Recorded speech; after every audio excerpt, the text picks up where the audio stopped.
Welcome to the Kids Ministry and Leadership Podcast. I'm Andy Kirk, and today I've got two great friends with me. I've got Andrae Jones. How are you, man? I'm great, and yourself? And I've got my friend Delia. It's so nice to have you here. So great to be here, yeah. I love these conversations that we're having, and what we're going to be talking about today is milestones.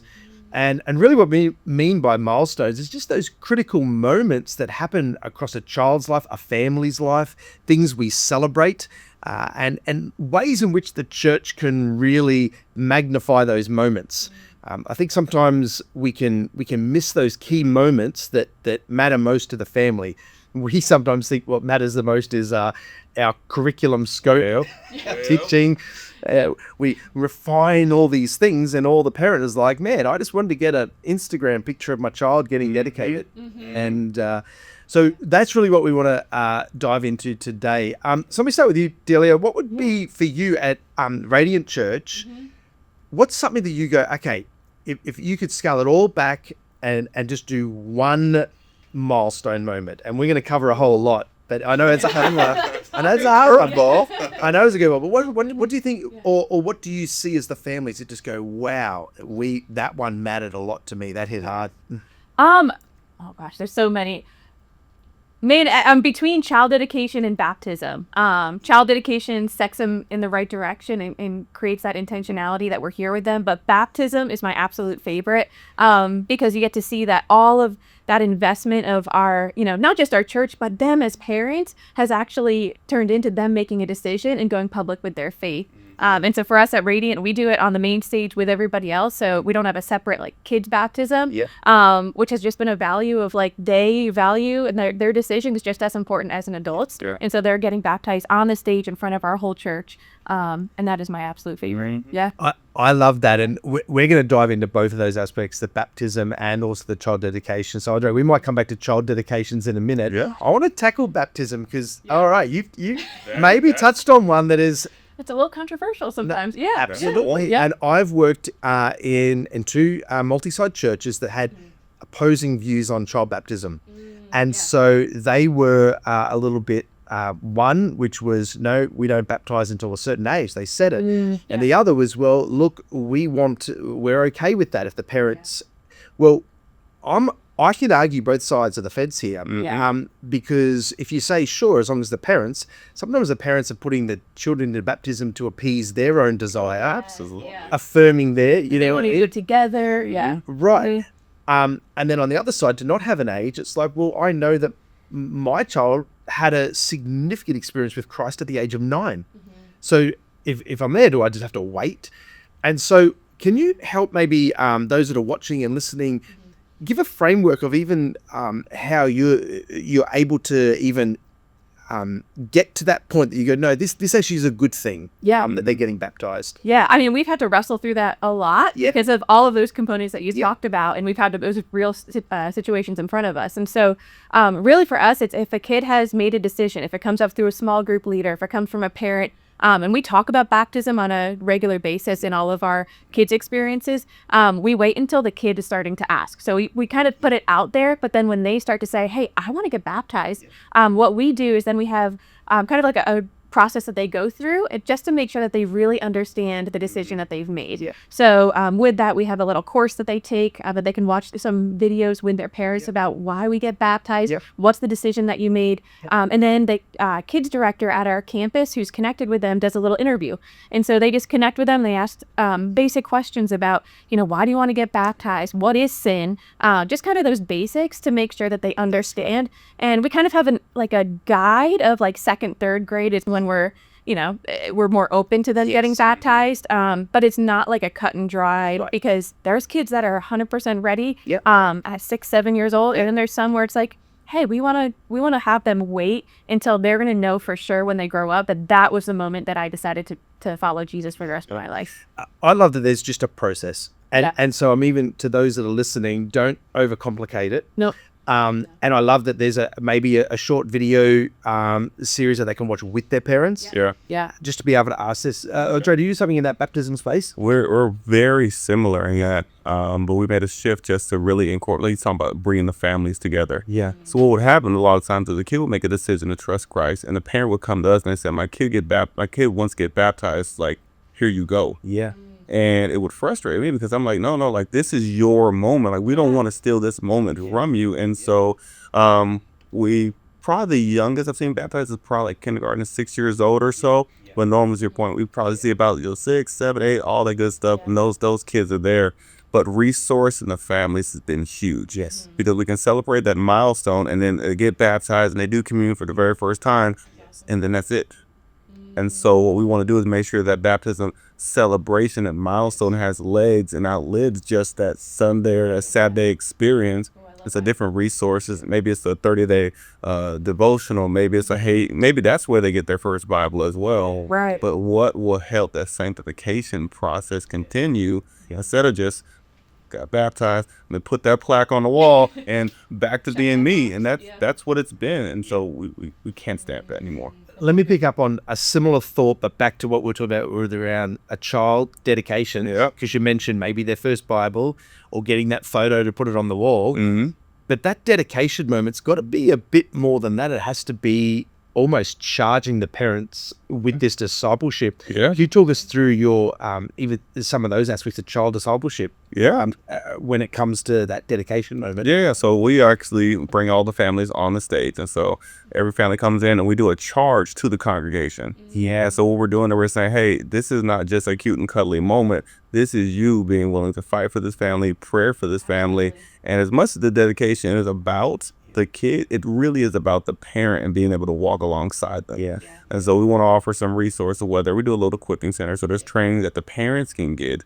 But a lot of the stuff for the kid is really just to celebrate them. Let's take the photo. We're giving you back to God. But the real emphasis on is the parent, and that in order for your kid, not solely on them, but one of the aspects that will help your kid have a better faith is you having a better faith as well. Yes. So can we help you live it out? Yeah. What I love, like when we talked about like after kids get baptized, making sure there's discipleship resources for after. Same thing with child dedication. It's okay, parents, you decided that you want to raise your kids in a Christian home, but then what? So you get on the stage, we all pray for you, we celebrate you, and so we've really worked on, okay, let's make sure they're in small groups and making sure there's small groups for them to get connected with other families, to be going through different resources and things that we've kind of curated to say, hey, this is a great book for you to go through in this group to be with you as you raise your kid in a Christian home. That's great. We did the same, as in it was a big focus to get them into Family Connect groups. Yes. Yeah. From that Family Connect group, because you create a great next step, but with the next step, then you go, gosh, then there's a big void of something else. And it feels like I'm constantly just adding more and more and more, but that's good. Yeah. And I think for the churches that are watching, start somewhere. But what happened when we started the Family Connect groups was, okay, there's no great resources. So we created a 6-part series for parents to do as a video-based Connect group. So they watch the videos. And so even some of these resources are even baptism or, whether it be dedication guides, or we'll put some links in with some resources. So if you're sitting there going, this is a great conversation, where do I start? Yeah. We'll help you out. But I think they're great. Let's change gear a little bit, because I know one of the key milestones is those transition moments. So going from one age to the other. Yeah. I've always said that, our student ministries or our youth ministries are the report card of how I went here. Absolutely. That definitely that transition moment matters. And I know that when in my early years of children's pastoring, my unintentionality, I would then look and be frustrated at the student pastors out the other end. But I'm like, hang on a minute, maybe I haven't passed this on as best I could. I created this moment. And so I really have dug into that. What have you guys done in that space, like around those transition moments, whether it would be like right into student ministries, or whether it even be incremental along the way? Andre, what do you guys do? I'll throw out two of them real quick. One of them is for us, when you go into kindergarten, big moments, a lot of anxiety. Kids' first time like being in structured classrooms. And so we do a kinder roundup where those kids get a chance to come in. We bring in some teachers to kind of give practical tips for the parents and for the kids to kind of just model that and get them comfortable as they start school. Yeah. But also, I think for them, lets them know that, hey, the church is there to support you as well. Yeah. Next one will just be like going to middle school, brand new campus, a lot of things happening. And then we've seen a decline in our elementary age kids moving over to middle school. And it's a different building, but it's a totally different, or you go from being the top, like I am 5th grade, I run this thing, and then you're going into this brand new space and it's a brand new environment. And so we had to ease them in there. So we'll start our transition normally in February, and then we do our actual promotion in May. Yeah. Celebrate them in the main sanctuary as well, because you get all of the school accolades. Yeah. But we want to model and teach the congregation to say, hey, these kids are taking a spiritual next step. Yeah. So not only they go into middle school, but their faith is going to be tested. Their faith's going to grow, and we need you to be a part of that. Yeah. So bring an entire congregation in there. Yeah, I love that. That's huge. Yeah, we do something very similar, like our move up Sunday. So, we do a big deal of on the last Sunday before they move up, we do a ton of communication and make sure that all of our families come that Sunday, meet each other in town and everything, and we celebrate them. Anybody who's moving up. So we do like a little graduation ceremony kind of thing. In room? In the room. In the room. Yeah. So that way those leaders, because we've seen that, we have amazing consistency of those leaders who have been pouring into those kids for so long. And then all of a sudden they're not in that room anymore. And so it's huge for the longevity of our volunteers to be able to say, hey, I actually get to see the fruit of what I've been doing in ministry as I've been obedient to serving. Yeah. But then also those kids, we get to celebrate this milestone that now, you're moving up into elementary or moving up into preteen and then youth and everything else. So we get to celebrate them. We always have a gift. So we give them a new Bible at each of those age groups that's more age appropriate. Yes. And different things like that. We get a picture and all of that to really celebrate. That's good. Yeah, so it's my favorite Sunday. For me, one of my favorite Sundays of the year. And let me talk for my Northern Hemisphere friends. I'll flip it and contextualize here. But our calendar year, our school year starts the beginning of February and we run till the end of November. And so we go calendar year, right? You guys are all starting around August, right? And finishing just before as you go into your summer. So you can contextualize that. But for us, we do what's called Back to School Sunday. And so Back to School Sunday is the first week of February, and it is when it's their first week back. They've done their first week at school. And so for us, we've come out of Christmas, there's summer break, summer's ended, the kids are back at school. Yeah. This is a bit of a motivation. It's not, if I called it Back to School Sunday, I'd also call it Get Back to Church Sunday. It's like back into the routine. Summer's over. Yeah, you guys, let's go. And so it's Back to Church Sunday, but what we do is not only just bring all the kids, and depending on the size of our locations, so if it's a smaller location, we'll bring all the kids in, but if it's a large one, maybe just the elementary or a certain age, we bring them up on stage. We pray for them, and we say, hey, they're representing all of the kids, but we're going to pray for them as they go back. And as they're on stage, then we'll say, hey, if you're an educator in the room, because we've got so many teachers, stand to your feet. And you pray for them, right? And then we go, hey, if you're also middle school or if you're a teenager and if they happen to be in the Sunday services that way, you don't have other environments, but if you're there, hey, let's just reach your hand and pray for them as well. Yeah. And so you're not bringing them all to stage, but you're celebrating that moment and each aspect's celebrated. The key part of this, though, is they've done the week of school. On the Friday at the end of the week, we break our entire church kids attendance down to our small groups or however we would do it. So if you're a church and you're thinking, man, this is going to be hard. No, it's scalable. If you've got 70 children, you're going to have 5 volunteers who can ring phone every one of them. If you've got 3,000, well, you're going to have a lot more volunteers. Right. Every volunteer is assigned about 7 names, and they phone the family. I can do that. And say, hey, listen, how was your first week back at school? We just want to check in on the family. We want to invite you back out to Back to School Sunday. Right. We've found, back to school, the moment on stage is significant, but the phone call, man, they are like... That's gold. Yeah. And I'll tell you who absolutely values that phone call is the mum whose child started school for the first time ever. Yes. That age group. She's nervous. She's worried. The fact that the church care. So for us, that would, and we're doing a number of, and we do lean into salvations. We've created discipleship. But for me, over the years, as that one's crafted out more, that particular back to school Sunday has become something that we've then replicated in other churches that have modeled it in Australia. That has been a bit of a game changer for us. So I love been that. well. Let me ask a question to like both y'all there. I know the answer there. So you thought this up one day and it's been perfect ever since, right? I'm talking about a 12-year across two church iteration of this thing. And no, I appreciate the question. That's a great question. It's not going to be perfect. So you have to try. You know what I say? Get it wrong and try and reiterate, and then bring in the beauty thing with it. Bring in some of the younger kids and ask them what will be important for them. Bring in some of the parents, what will be important for you. But what I want to hear, like, we don't get it right every time. No, I love that. I love these guys. We're actually doing some more education. We're in class together. We're on our Milestones. We come in. And I will mention to the kids pastors out there, you're listening, great. Keep learning. Yeah. But for those that want to go back and study, look into it. Like, let's be lifelong learners. But I raise a point and you'll laugh. We did an assignment recently that was talking about a value proposition that you then go back and you review. Yeah. I actually realize in myself, I usually set a value proposition or set a back to school Sunday, think I've got the idea and we're going to run with it. And I don't go back and review because I'm forward focused. That's done. Tick. But what I'm learning more and more, and to your point, no, it hadn't been perfect. And we had to keep reviewing and rechange what it was. So whatever you're doing right now in any of these areas around milestones, start somewhere, evaluate. And the good news is you got next year to do it again. Yep, absolutely. Because kids are going up. More kids are getting saved. They're getting baptized. We're back to school, which is great. You mentioned something before, Andrea. I just want to tap in on this because we're talking from, children's ministry up.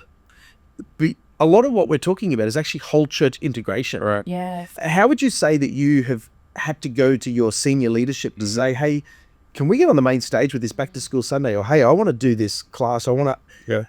how have you been able to talk to the senior leadership about that area and also deal with the same thing that Maddie? Oh, it's a great fortunate to have a senior pastor who is extremely for the next generation.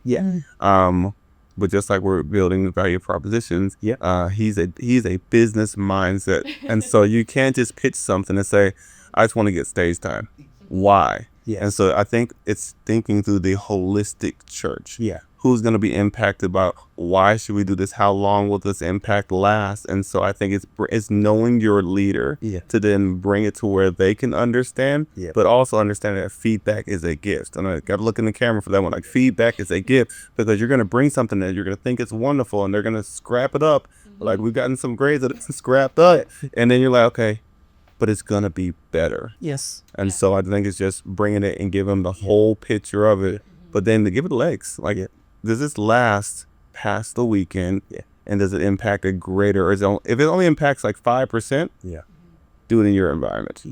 But if everybody can benefit and then it tells a great story that leads to life change, they're more prone to be like, absolutely for that. So, that's great. Well, and I think again, my lead pastor, Pastor Aaron, is all about next gen. He is biggest advocate ever of it. So it makes it a little easier, but it's always looking and saying, like, Sundays are busy. Like, every Sunday there's, somebody fighting for, missions wants to have a plug that week. Kids want to plug, youth want to plug, like, all of the different things that are, groups is a, big season. And so looking and saying, how can we fit this into the alignment of the bigger picture of that sermon series or where we're going as a church? And when it is something where we can get the whole church involved, then it's all, we're all about it. So we do a couple, child dedications is a huge one that really rallies around next gen ministry and our kids ministry. But we also do Palm Sunday, and right before Christmas we have kids on stage and we do a little a Christmas and a Palm Sunday performance. And it's simple, like, it really just gets them up there. We get to pray for them, but it highlights our ministry and gets those parents excited. But it all comes back to, it's not just for the kids and the parents, it's our whole church praying and rallying around the next generation. I love that. We're both of you have said, and I fortunately have worked in environments where the senior pastor has been pro and all for next gen, and that is. And I know some people listening go, hey, they're for it in theory, but it's hard. I'm going to help you speak senior pastor language. Think through the rhythms of the year. Yes. And there are actually Sundays which typically are low Sundays. There's seasons where it's being a low. Don't try and pitch your idea, which is going to be in a high peak Sunday in which there already is momentum. Try and find a low peak one that you can help that church become a peak moment. And so what I mean by that is back to school Sunday for me really was, yes, I wanted to pray and I wanted to invest and set up the year well, but how the value proposition to the senior pastor is, we're coming out of summer and everyone's lazy. Let me help you get everyone back in the building. And he was like, I want that. Yeah. And so find what the win is, as you were saying, for the whole, either as a family for discipleship, or where the church can win to say, hey, let's get everyone back in the room and start getting momentum for the year. And so I'd be thinking through that way, which is great. Yeah. So, well, guys, we could talk about all different milestones, some ideas. As I said before, we're going to put some resources in the links in the notes. But it's been great having a conversation around milestones. Thanks for joining me. Yeah. And we look forward to having you on the Kids Ministry and Leadership podcast next month. Yeah.